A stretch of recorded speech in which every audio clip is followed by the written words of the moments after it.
السلام عليكم ورحمة الله لكل المشاهدين الكرام. سجلنا تغيرات في سعر الأورو والدولار في السوق الموازي. اليوم راح نقدم لكم سعر اليورو اليوم في الجزائر 2 أوت 2023 بالجزائر العاصمة سوق سكوار، ومن بعدها في بقية الولايات السوق الموازي.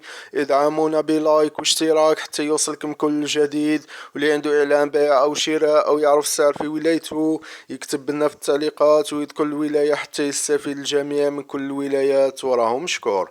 نبداو بسعر الأورو اليوم في الجزائر العاصمة سوق سكوار، وما تنساوش دعمونا بلايك حتى يوصلكم الإشعارات ويوصلكم كل جديد.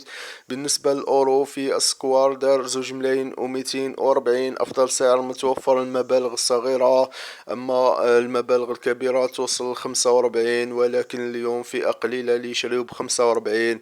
أما السعر الأكثر تداولا 2,240، كاين البعض اللي يشريوها أقل من هذا السعر، أما البيع يبيعلك ب2,260. أما المبالغ الصغيرة تقدر تشريها حتى 2,250. كاين بعض التراجع الطفيف في الأسعار في الأورو. بالنسبة للدولار الأمريكي في ارتفاع.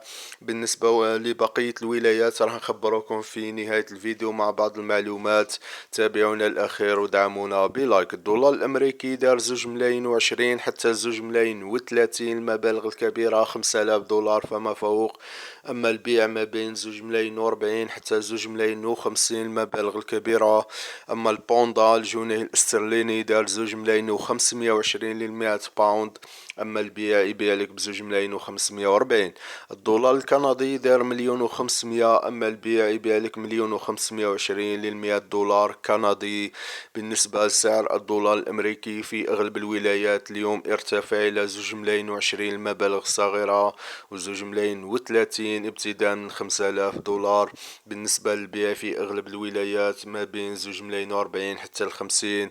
أما سعر 100 أورو في أغلب الولايات اليوم انخفض إلى 2,235 حتى 40، المبالغ الكبيرة. أما البيع ب2,250.